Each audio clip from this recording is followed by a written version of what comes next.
to be sharing the screen, that's fine, right? Yep, you should be able to share your screen. Okay. Okay. Thank you, Javier and Daniel, for joining us today. But before I proceed with the uh, uh, the major topic for today, first I would like to thank Dr. Hawley-Bernardez for organizing this session for us. This is a kind of platform we used to have, even in the case of traditional PhD programs, as brown bags, like during lunchtime. But because our program is an online program, so she came up with this innovative idea just to reach out to students in a different platform to provide very helpful information for their progress in the PhD program. So thank you, Dr. Hawley-Bernardez, for organizing this session for our doctoral students. When I proceed with the what we are going to be discussing today, there are a couple of items that I just want to cover. First, the role of the PhD committee, as well as the role of the dissertation chair, and also the role of the members of the dissertation committee. So what they do, because they serve dual purpose in the dissertation process. The first one is, of course, to guide students in the development of the dissertation proposal, in the data collection, analysis, in all the entire process of the dissertation. At the same time, the other role of the committee members is also to judge the quality and to examine students in the dissertation process. So I'm going to be discussing a little bit more about the role of the dissertation committee, which is going to be one of the agenda item for us today. And also, we are going to be discussing about the policy that we have here in Warden about who can serve as a chair, as well as who can serve as internal member and who can serve as external member, and what are the qualifications that are expected from all the members of the dissertation committee. And the third part that we're going to be discussing is factors that you need to consider when you are about to select a dissertation chair. And briefly, I'm going to talk a little bit about the handbook, the PhD handbook that we are updating. So for the 2021-2022 academic year, we changed the handbook, the PhD handbook, which includes a lot of policies within it. So we're not going to be cover everything, but I would like to just highlight some of the major changes in the handbook as well. So first, I'd like to start from the first slide, which is the role of the dissertation chair and the role of the committee member. So as I already mentioned it, the dissertation committee serves two purposes. So the first purpose is throughout the process, all the members are going to guide you as you develop your dissertation proposal in conducting your analysis and write your chapters, the 5 chapters of your dissertation. In the other but like the role of the dissertation chair in this process is huge, because the dissertation chair actually works very closely with students throughout the process. But in some cases, depending on the decision of the dissertation chair, committee members may also involve. So in providing a critique early in the process, refining the methodology of your dissertation. So first, let me talk about what is the role of the dissertation chair. So as I've been discussing here, like the dissertation chair is the most important person in the committee because you are going to be working very closely with the dissertation chair, and that's why you have to be very careful when you select a dissertation chair. Once you select dissertation chairs, then actually the chairs will guide you to select committee members. Also, the chair would help you to refine your dissertation topic, and the chairs are also going to help the students in uh, uh, in the methodology of the dissertation. So in some cases, dissertation chairs may serve as methodologists by themselves, but in some other cases, another member can serve as a methodologist within the dissertation committee. So depending upon the methodological expertise of the dissertation chair, the chair may serve as a methodologist, which is a person who's going to be working on the data collection strategy with you, as well as the data analysis framework for your dissertation. And so the chair approves everything. So unless the chair actually approves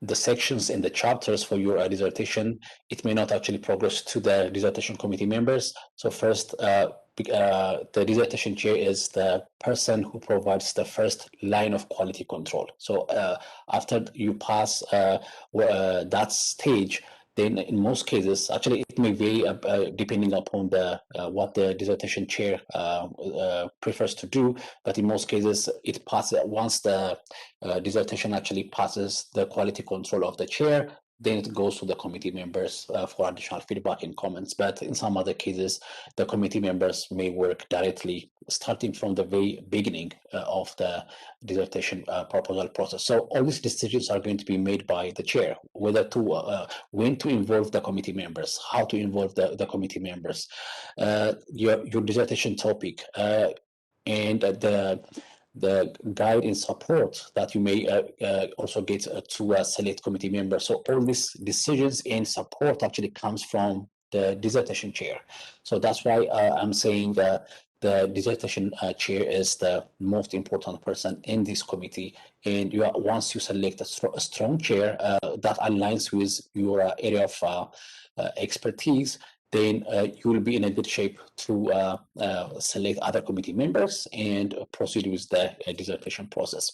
Now, when we talk about the dissertation committee members, again, these are also other faculty members or content experts with earned doctorate. So I'm going to talk a little bit more about the policy that we have here in Warden, but the dissertation committee members also provide subject matter expertise for students. So depending upon the area of expertise of your dissertation chair, you have to try to match and balance that with the other committee members. Let's say your area of research is in homelessness, but your dissertation chair's area of expertise is in mental health research, for instance. So whenever there's this kind of mismatch, you may consider to select another member for your dissertation who has been actually working or who has experience in homelessness research, for instance, right? So by doing that, you will be able to create that balance within your dissertation committee. But anyway, the chair is going to consult you how to select and who to select for your dissertation committee. So work with your chair when you select dissertation committee members. So we have, here in Warden, we have a kind of policy which states that the students are going to be able to select either 3 or 5 committee members. So 4 is not allowed within in Warden. So from what I see so far, students usually select 3 faculty members for their dissertation committee, and these 3 are actually voting members, but there's going to be a 4th person that will be assigned from academic affairs for the final dissertation defense, and that 4th person is going to attend the final defense, but is not going to be a voting member. So technically, you will have either 3 or 4 voting members in your dissertation committee. So when you do that, you may want to elect to have at least one methodologist if you want to. or the chair may serve as a methodologist and a chair at the same time. That's the common tradition that we see here in Warden and in most other places as well. So these committee members will also assist you to locate, let's say, literature in your data collection instruments. They are going to give you different kind of comments and suggestions so that you can have strong, valid, and reliable measures for your dissertation. So at last, these committee members, whether they are 3 or 5, they will judge the quality of your project. And they are going to vote, actually, after your defense, the committee members are going to vote either to pass, to defer, or to fail the proposal, as well as the final dissertation. So these are the roles of the dissertation committee members and the chair. So, by the way, if you have any question, please don't hesitate to stop me, because it will help us to have discussions on some of the areas that we are not clear about. So if you have any questions, don't hesitate to stop me. Any questions so far about the role of the dissertation chair and the committee members?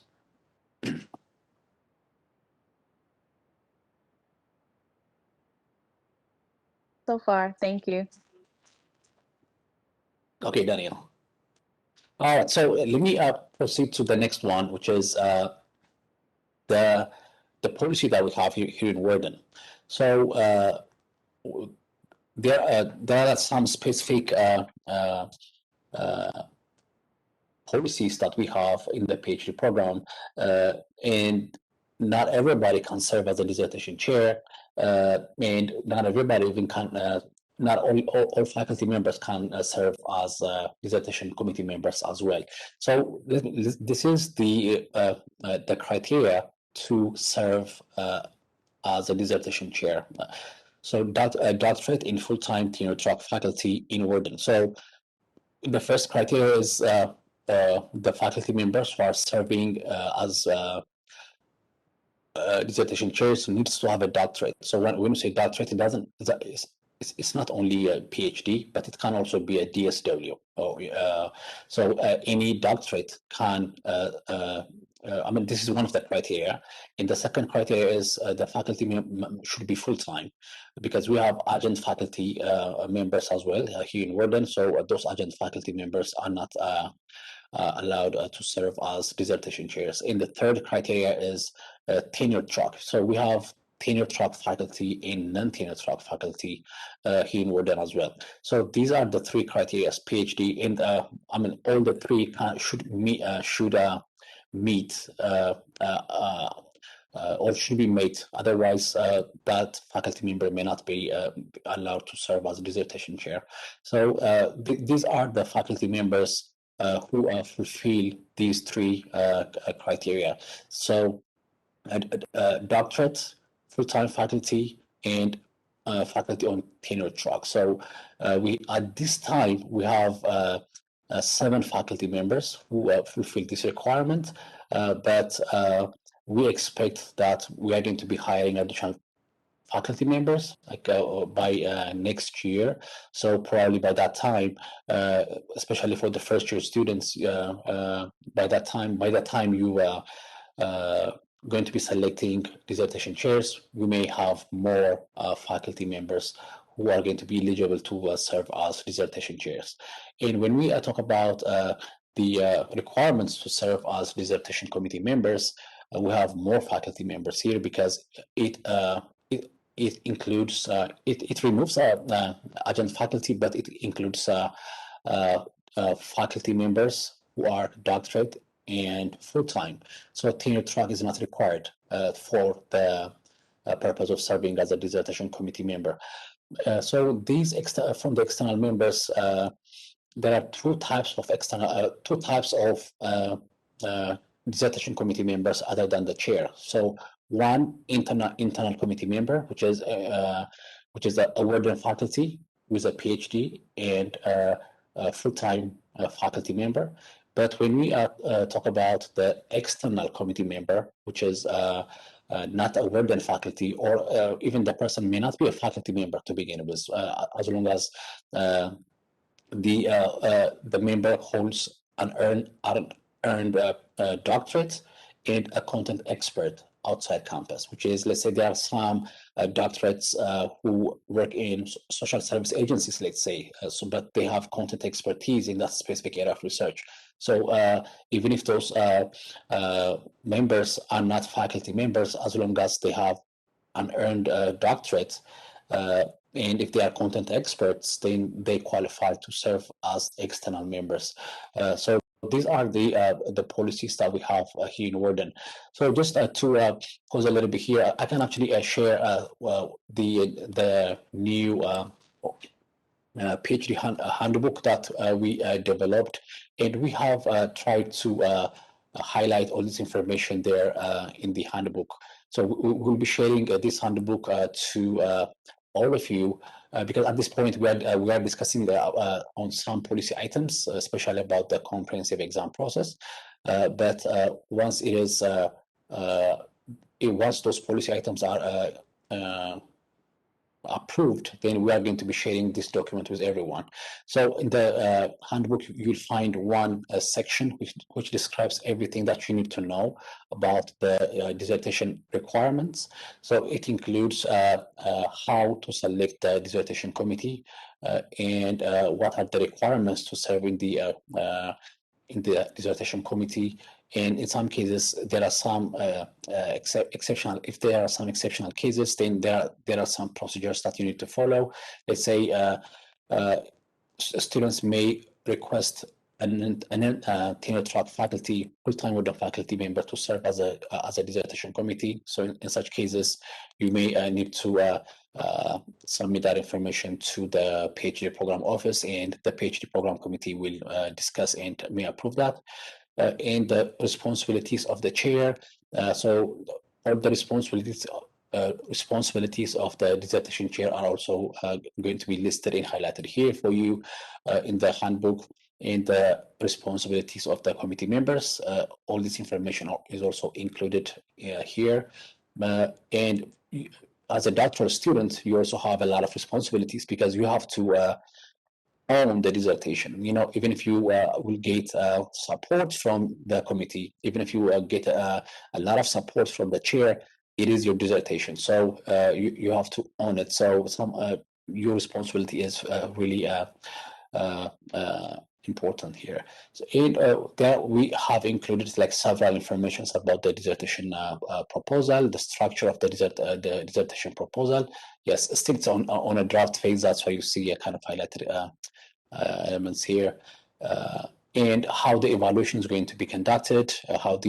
Because there are a lot of forms that you are supposed to be fill out and submit to the PhD program office. So you'll be able to find, let's say, all those forms in the as an appendix in the handbook.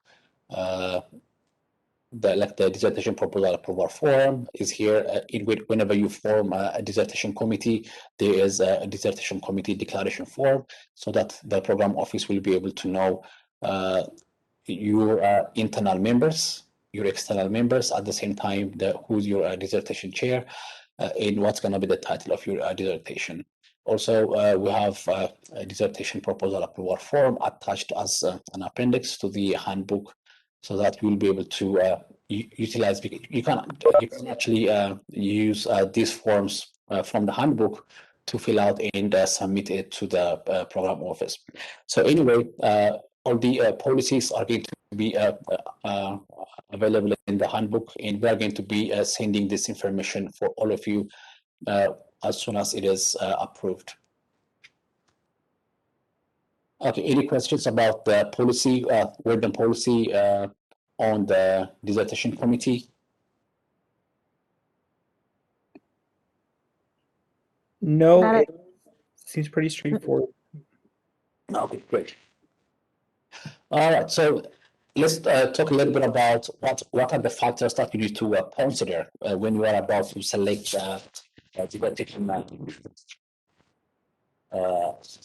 chairs. So as I already mentioned, the chairs are really important that in your dissertation process. So the you may not I mean so the central focus here is how to select the right chair for your dissertation. So the first thing that you need to consider is the expertise of the chair area of research. So we have compiled the names of the faculty members in their area of research interest, as well as their methodological choice, including their area of expertise in methodology. So first, that could be your starting point when when you are about to start reviewing, okay, or when you are about to select dissertation chair. So the first thing that you may need to consider is there an overlap between my area of research interest and the expertise of the chair. So if there is a good match, then that's a good place for you to start from. But in some cases, it may not happen, because in most cases, even if a lot of things actually match some of the expertise of your, you may not find anybody who with that specific area of expertise from faculty members. Let's say I know a student who's interested in homelessness, but I don't know anyone who's actually working in the area of homelessness from the faculty members. But if you work on, let's say, domestic violence, yes, then Dr. Hawley-Bernardez could be the right person for you. Or if you work on sex trafficking, let's say, Dr. Gallegos would be the right person for you. So the first thing that you need to look at is the expertise of the faculty members, and how it aligns with your specific research area of interest. So once you have, if you select the right chair, when I say the right chair, only from the point of view of the expertise, let's say if there's a good match between your area of research interest and the chair that you are going to be selecting, I mean, the dissertation proposal development process would be much more smoother for you, because those faculty members are familiar with the theoretical frameworks in that area of research. They are familiar with the literature in that area of research. So they will easily guide you towards those key literature for your dissertation. So again, whenever you conduct a dissertation study, expect some kind of hiccups like here and there. So because in some cases you start with a certain plan, but that plan may not be feasible because of some issues.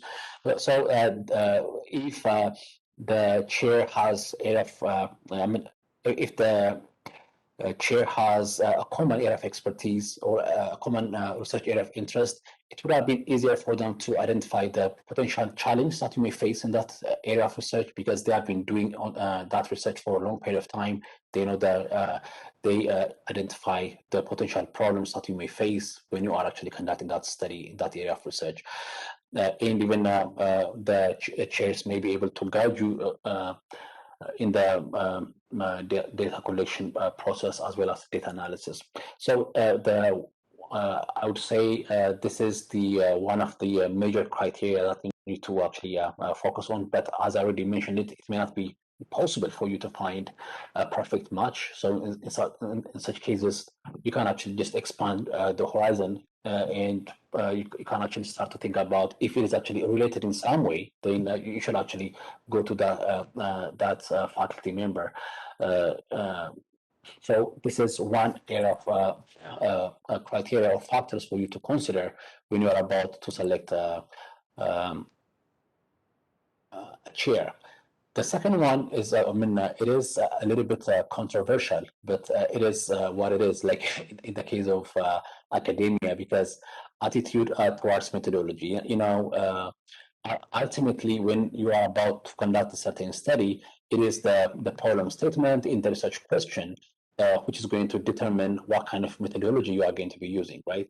But in academia, it's not uncommon to hear that faculty members do have a certain preference when it comes to methodology. by the way, methodology doesn't actually occur in a vacuum, but it actually occurs from a worldview, because the worldview of the faculty members, the worldview of the researchers is really important in shaping the methodology that the faculty members use. So let's say there are faculty members who just conduct only quantitative studies, and there are some who are conducting only qualitative studies. So their research paradigm, their worldview is very important in shaping what kind of research they do, right? How they see reality, just like how they actually understand the world around them from the worldview they hold as scholars is really important in shaping their research. So because of this, it's not uncommon to see there's a certain kind of methodological choice among faculty members. So the other factor that you need to consider is what is the attitude of the faculty member towards a certain methodology. So if you want to conduct qualitative study, then you have to actually try to find a faculty member who has been actually working and have experience in doing qualitative research than a faculty member who has been actually conducting quantitative research for a long time. So this is another important consideration for you when you try to select a chair for your dissertation. Then the other part is accessibility. One of the things that we see here in Warden is, some faculty members work with like several students in their dissertations, let's say as a member or as a chair. So this is something that you need to consider, because whenever you approach a faculty member, you have to be able to know with how many students that they're actually working at this time. Because in some cases, if a chair who works only with one student and cannot be equivalent in terms of the support that will get when you compare it with another chair who works with 4 or 5 students, right? So it's really important for you to know how many dissertation committees the faculty member is actually chairing at that time. It will actually tell you about there could be some kind of issues with availability, and even that kind of feedback that you may be able to get. Actually, here in Warden, we have made a decision to limit the number of committees faculty member can chair per cohort. So starting from the 2021-2022 academic year, one faculty member can chair up to 3 committees per cohort. So I know it's not actually, it's a lot, 3 is a lot, but still it is. We just want to reduce the chance that the chance of faculty burnout, one, and the second, because chairing a dissertation is tedious and demanding work. And the other is we also want our doctoral students to get all the feedback that they need to progress in their dissertation. So we have that requirement, but still you have to consider with how many faculty members or with how many dissertation committees the faculty member is working. And the other problem that we experienced last year was some faculty members resigned after they started working with chair. So this is this is actually something that you may not be able to prevent, because it can happen. But I just want you to know, don't freak out when your chairs, if your chair actually resigns, just let the PhD program officer know about this, and we are going to be able to help you in the process, because last year we quickly addressed this problem, probably just within a week or two. So but you have to let us know immediately when your chair is if your chair actually is leaving, or if your chair actually decided to resign from the position.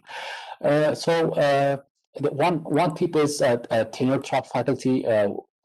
technically, we require only tenured track and tenured faculty to serve in as dissertation chairs, so that in these kind of faculty members are more likely to be stable than non-tenured track faculty members.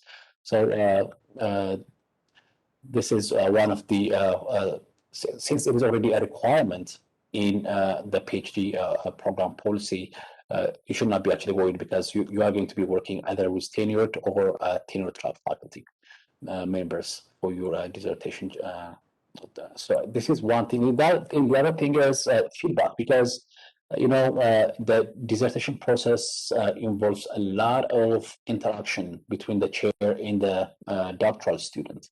And a lot of feedback, a lot of draft exchange takes place between the students and the faculty members. But it's not one thing that you have to know is there is a difference between the style of different chairs. Some chairs actually would like to be involved in every step of the dissertation development process. In some other cases, it's not unheard of to see a faculty member who just wants you to write, let's say, a certain section, then they just want to read it like after you are finished writing the section. So there's a kind of continuum. So within this continuum, there are like different types of faculty members. So somehow you need to know the faculty members in some way before you select the faculty members to serve in your as a dissertation committee. So if you don't get the feedback that you need to that you need like on a timely basis, at the same time the right amount of support also you will also need a right amount of support to progress in the dissertation process. So that is one thing that we have to be certain about just before you decide on your dissertation chairs, because it is one of the most issues that may cause problems between chairs and students, because in some cases it can be the timing, or it can be the amount of detail that the amount of detailed feedback the students expect and what they get from the chairs. So it may cause some problems. So so when you are about to select dissertation chairs, first try to know about the faculty member, and then that information you can ask, let's say, students, like previous students that worked with the chair previously, how supportive that chair was in their dissertation process. And probably you may also be a student, let's say, in the classroom of that faculty. Then you'll be able to have that feel before you make the decision. So in a way, you have to be able to understand the kind of feedback the faculty member actually provides to students. So these are like some of the tips that I have for you. But I think it's going to be a good idea for us to use the remaining time for questions and answers, so that we can address any of the questions you may have about dissertation committee members, whether it is regarding our policy, or maybe the unwritten rules about dissertation process and the committee members.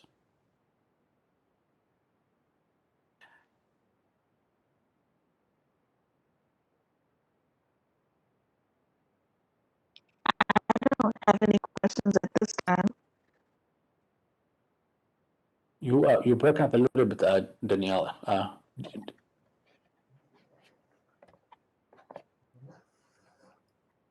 Muted myself. I was just saying I don't have any questions at this time. It seems straightforward.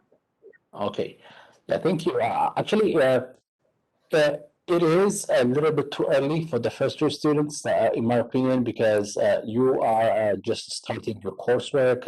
You are just like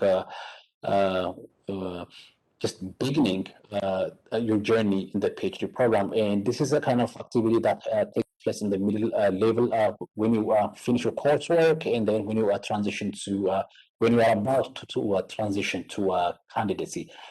So, which is after you pass the comprehensive exam process. So this is, of course, a little bit too early for the first year students, but it would have been helpful for the second year students. Yeah. And I don't expect from you a lot of questions because both of you are from the first year at this point. Yeah, I think I would, I really would recommend the two of you, Danielle and Javier, to really just get to know faculty. I think that's the best thing that you could do this first year to prepare for next year when you'll need to decide on your chair. So definitely don't be afraid to reach out if you want to meet up with a faculty member, learn more about them, different things like that. So I think that's the best thing that you guys could do as a first year student is to get to know the faculty members. Mm-hmm. Thank you. That's for that great advice. Sorry, my Wi-Fi went out, so I'm on my phone, so I can't turn my video on because then it makes it a little Okay, yeah, no problem. janky. Sorry. Yes, thank you for the advice. I don't have any questions. I think it's some information to digest. I mean, considering that we're already in our first official semester post summer residency. But yes, I mean, that's something that I think that was very helpful for us to kind of start getting to reach out to the professors and getting to know them. I will definitely be doing that. I know I started with one or two professors so far, just kind of getting my feel out there, getting my name out there, kind of trying to get some information about their background so that way I can make a good educated decision moving forward. But thank you for that. All right, thank you, Javier. So is there anything that you'd like to add, Dr. Hawley-Bernardez? No, I think this was excellent. I think I'm glad we recorded it. I think too, I mean, just recognizing that you talked a little bit about just the fit between a chair and the student, and just recognizing maybe a style to like maybe you want a very structured type of chair to hold you accountable to deadlines, or maybe you want more flexibility with your chair and you set your own deadlines kind of thing. So there's a lot of kind of like unwritten rules between a chair and a student that I think is important to talk with the students about up front and say, like, this is how I tend to approach things as a chair. Is that what you're expecting, what you're needing, what you're wanting? And so just really having a clear understanding of what you need as a student from your chair, and kind of those I mean, you will get to know your chair pretty closely. Like I have all my students' cell phone numbers, and they can contact me anytime, because I mean, I know this is a very important time for them. So if if you are familiar with kind of how you work, I would also try and find chairs that support that and are familiar with that as well. Yeah. And one thing probably I forget to mention is, most of our faculty members are in a 9-month contract, and somehow when you but like I know most of the faculty members still provide support to students in the summer, but they are not required to, but they still provide support. So one thing that you really need to negotiate or maybe discuss with the potential chair is, are you going to be able to get some support during the summer months? Because if you don't get any support in those 3 months, then probably you are going to lag behind from the other students in your cohort. So this kind of discussion is really also important as you just discuss with your potential chair.